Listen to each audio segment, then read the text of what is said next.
بسم اللہ الرحمن الرحیم۔ اب جانور خریدنے کے بعد سے عید تک جو ہم نے کام کرنے ہیں وہ کیا کیا ہیں وہ دیکھ لیں۔ جانور گلے میں گھنٹی ڈالنا، نمائش کرنا، تصویریں بنوانا، مناسب جگہ پہ باندھنا، خریدنے کی مشقت پر ثواب کی امید رکھنا کہ تھک گئے، حقوق کا خیال، جانور کی تبدیل کرنے، گم ہو جانے کے مسائل، چاند رات کے فضائل، چاند رات کے اعمال اور چاند رات کی تیاریاں۔ ٹھیک ہے جی۔ اب جو جانور خرید لے اس کے گلے میں گھنٹی وغیرہ ڈالتے ہیں، اس سے آپ صلی اللہ علیہ وسلم منع فرمائے۔ ایک حدیث میں کہ جن لوگوں کے ساتھ کتا یا گھنٹی ہو تو رحمت کے فرشتے نہیں آتے، لہٰذا جانور کے گھنٹے میں اگر پہلے سے ڈلی ہوئی گھنٹی تو اتار دیں، نہیں ہے تو جانور رحمت حاصل کرنے خریدا ہے، ایک گھنٹی کی وجہ سے اس سے آپ اپنے آپ کو رحمت سے دور نہ کریں۔ ٹھیک ہے جی۔ اور دوسری بات ہے کہ ریاکاری، نمائش کرنا، لوگ دیکھیں اور بڑی جناب لائٹنگز ہیں اور بڑا اہتمام کیا جا رہا ہے، لوگ موویاں بنا رہے ہیں، یہ صحیح نہیں ہے۔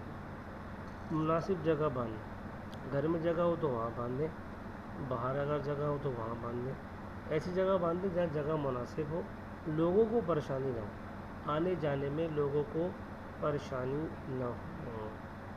ٹھیک ہے، اس لیے کہ اس پر آپ صلی اللہ علیہ وسلم نے غصے کا اظہار فرمایا ہے۔ خریدنے کی مشقت پر ثواب کی امید رکھنا کہ جو مجھے تھکاوٹ ہوئی انشاءاللہ اللہ پاک مجھے اس پر اجر دے گا۔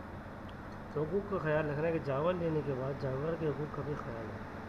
ٹھیک ہے، ایسے نہیں کہ بس لا کے صرف باندھ دی، بلکہ حقوق کا ہے وقت پر کھانا دینا، وقت پر پانی دینا، خیال کرنا، دھوپ چھاؤں کا اہتمام کرنا، اور اس پر ثواب بھی ملے گا۔ ایسے نہیں کہ گیلے میں کھڑا ہوا ہے تو کھڑا ہوئی ہے، یہ نامناسب ہے۔ ٹھیک ہے، اور نہ ہی اتنا زیادہ جانور کو بھگایا جائے، لوگ اتنا بھگاتے ہیں، بس بھگاتے ہی رہتے ہیں، یہ بھی مناسب نہیں ہے۔ ٹھیک ہے، نہ پھر آپس میں جانوروں کو ایک دوسرے سے لڑایا جائے۔ ٹھیک ہے، اس طرح ذبح کرتے ہوئے بھی ان لوگوں کو الگ الگ کر دینا چاہیے، جانوروں کو یہ سنت ہے۔ ٹھیک ہے، لیکن یہاں ایک بات ذہن میں رکھیں کہ جانوروں کی خدمت میں اتنے مشغول نہ ہو کہ جناب آپ کی نمازوں کا بھی پتہ نہیں چل رہا۔ صحیح ہے کہ نمازیں نہ چھوٹ جائیں، جو ذکر و اذکار اور جو نمازیں ہیں ان کا اہتمام اپنی جگہ ہونا چاہیے، جانور کی خدمت اپنی جگہ ہونی چاہیے۔ جانور کی تبدیل کرنے اور گم ہو جانے وغیرہ کے مسائل، تو پالے ہوئے جانور میں قربانی کی نیت کی، ٹھیک ہے، کسی قربانی کرنی چاہیے۔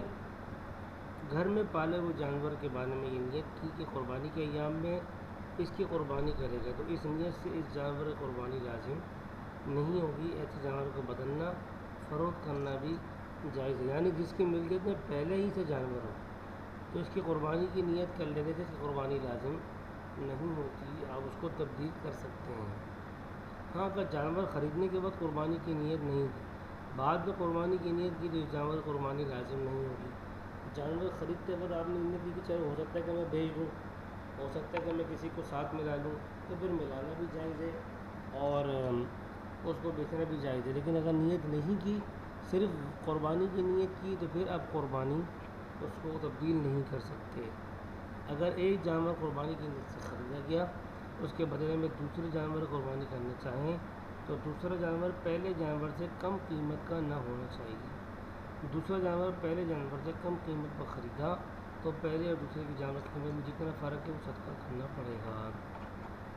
جانور گم ہو گئے، ٹھیک ہے، صاحب نصاب آدمی نے قربانی کے لیے جانور خریدا، پھر وہ جانور گم ہو گئے، تب اس شخص نے قربانی کے لیے دوسرا جانور خرید لیا، پھر قربانی کرنے سے پہلے گم شدہ جانور بھی مل گیا، اب دو جانور ہو گئے، جانور گم ہوا، دوسرا خرید لیا تو اب پہلے والا بھی مل گیا، اب اس کے بعد کل دو جانور ہو گئے، تو اس صورت میں دونوں جانوروں کی قربانی میں سے جس کو چاہے، ٹھیک ہے، ایک کی قربانی کر دے، دونوں کی اس پر لازم نہیں ہے۔ لیکن اگر یہ اس شخص نے کی جو قربانی واجب نہیں تھی، اس نے جانور خرید کے اپنے پر واجب کر دی اور جانور کھو گیا، اب اس نے دوسرا خرید لیا، اب اس کو پرانا بھی مل گیا، تو اس غریب آدمی پہ جس نے اپنے اوپر خواہ مخواہ قربانی واجب کی ہے، اس کو دونوں جانور قربان کرنے پڑیں گے۔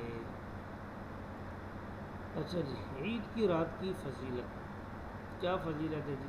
حضور نے فرمایا کہ عید کی راتوں کو ثواب کو یقین رکھتے ہوئے جس نے اعمال کیے تو پھر جس دن اور دن مردہ ہوں گے اس کا دل مردہ نہیں ہوگا، یعنی قیامت کے دن یہ خوش و خرم ہوگا، اس کے دل میں گھبراہٹ نہیں ہوگی۔ اور ایک حدیث آپ کو پہلے بھی سنائی تھی، 5 راتوں کی جس نے عبادت کی، جس میں عید کی رات بھی شامل ہے، چاند رات، تو پھر اس کے لیے جنت واجب ہے۔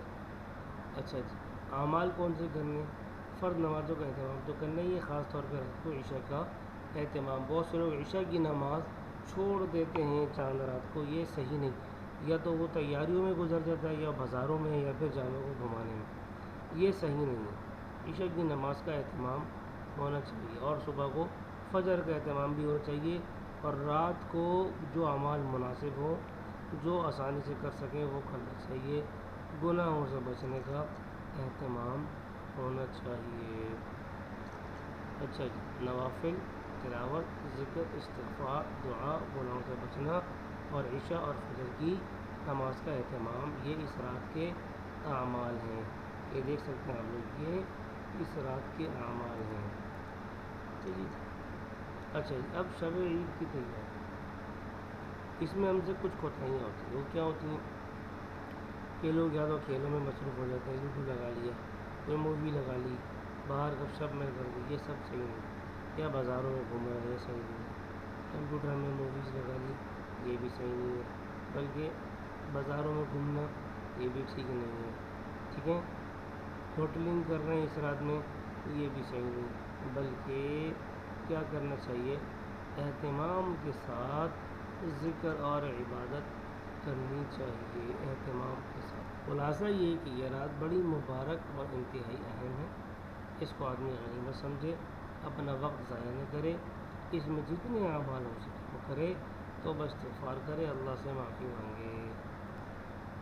اب ہے عید کی حقیقت، عید کے دن مسنون اعمال اور عید کی کوتاہیاں، یہ دیکھ لیجیے۔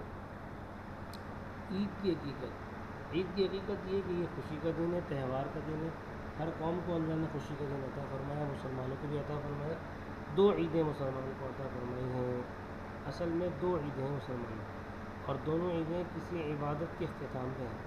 پہلی عید عید الفطر رمضان جو کہ عبادت ہے اہم، اس کے اختتام پہ، اور دوسری جو کہ حج کے اختتام پہ دی جاتی ہے وہ ہے قربانی۔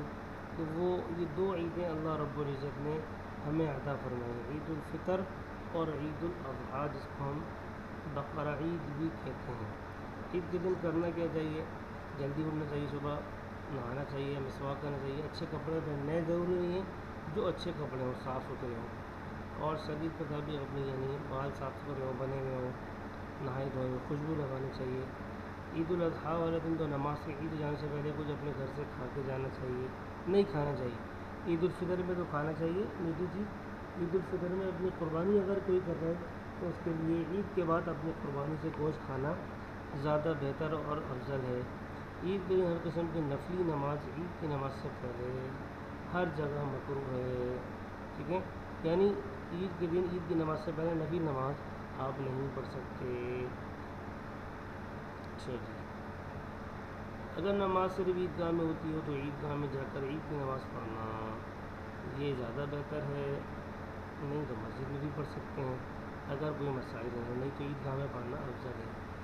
عید کی نماز کے لیے سویرے جانا، جلدی جانا، پیدل جانا یہ بہت بہتر ہے، راستہ میں تکبیر پڑھتے ہوئے جانا، اللہ اکبر لا الہ الا اللہ، اللہ اکبر وللہ الحمد، یہ بہتر ہے، ٹھیک ہے۔ عیدگاہ اور وہاں سے واپسی کے اعمال،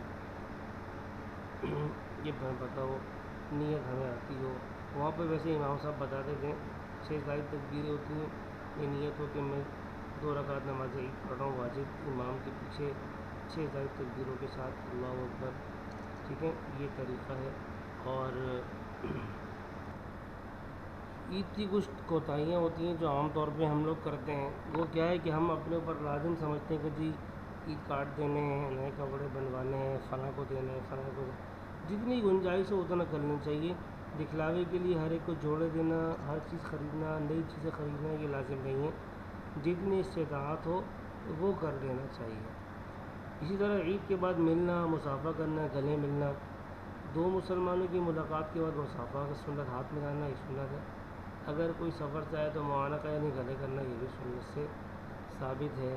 تو ان دونوں مواقع کے علاوہ سنت نہیں ہے، لیکن اگر سنت سمجھے بغیر اتفاقاً کرے تو گناہ بھی نہیں۔ یعنی عید کے دن خاص طور پہ گلے ملنا اور ہاتھ ملانا یہ لازم نہیں ہے۔ اگر آدمی ویسے ہی مل لے تو ٹھیک ہے، لیکن اس کو رسم نہ سمجھے کہ جب تک ملے گا نہیں، جب تک یہ عید نہیں ہوگی، یہ غلط ہے، یہ بدعت ہے، اس سے آپ صلی اللہ علیہ وسلم نے منع فرمایا ہے۔ اچھا جی، اب یہ ہے کہ جب جانور ذبح کرنے سے پہلے اور اس کے بعد اور ذبح کے بعد کیا کرنا ہے۔ جانور کب سے کب تک ذبح کر سکتے ہیں؟ جانور ذبح کر سکتے ہیں ہم، اس کی تفصیل آگے موجود ہے، چلیں میں آپ کو دکھا دیتا ہوں، یہ دیکھ لیجیے کہ قربانی کی جو وقت ہے یہ ہے عید کے دن، جو کہ 10ویں تاریخ بنتی ہے، اس کی صبح صادق کے بعد، ٹھیک ہے، صبح صادق کے بعد، لیکن عید کی نماز ہو جائے تو عید کی نماز سے پہلے نہیں کر سکتے، عید کی نماز کے بعد ہی کر سکتے ہیں، وہ بھی کہیں بھی عید کی نماز ہو جائے کسی ایک جگہ شہر میں، تو اس کے بعد قربانی ہو سکتی ہے۔ کوئی گاؤں میں رہتا ہے تو اس کے لیے عید کی نماز کا ہونا ضروری نہیں ہے، اس کے لیے اگر صبح صادق کا وقت ہو جائے تو وہ قربانی بھی کر سکتا ہے۔ سب سے افضل تو پہلا ہی دن ہے، پھر دوسرا اور پھر تیسرا، جس کو جیسے آسانی ہو ایسے قربانی کر سکتا ہے۔ قربانی کے دنوں میں جس طرح قربانی کرنا جائز ہے، اس طرح رات میں بھی قربانی کرنا جائز ہے، جبکہ روشنی زیادہ ہو۔ اگر روشنی نہیں ہے تو پھر اس میں شک رہ جائے گا، رگ کٹی نہ کٹی، پھر کرنا مناسب نہیں ہے۔ بقرعید کی نماز ہونے سے پہلے قربانی کرنا درست نہیں ہے، میں نے بتا دیا۔ دیہات والے کر سکتے ہیں، شہر والے نہیں کر سکتے۔ شہر میں کہیں عید کی نماز پڑھنے سے نہیں بول رہا میں، اگر کہیں عید کی نماز ہو گئی ہے صبح 6:15 بجے، 6:30 بجے، اور آپ نے ابھی تک نماز نہیں پڑھی تو آپ قربانی کر سکتے ہیں، پھر آپ نماز پڑھنے چلے جائیں، ایسا ہو سکتا ہے، ٹھیک ہے۔ اچھا، یہ مسئلہ بھی لکھا ہوا ہے۔ جانور کون ذبح کر سکتا ہے؟ اگر اب تک قصائی کا بندوبست نہیں کیا تو فوراً کر لیں۔ پہلے دن قربانی کرنے کا زیادہ چند چیزوں کا خیال رکھیں۔ قصائی مسلمان ہو، ایسے نہیں ہے میرا قصائی اٹھا لیا، پتہ نہیں وہ مسلمان ہے یا نہیں، ٹھیک ہے، غیر مسلم سے ذبح نہ کروائیں۔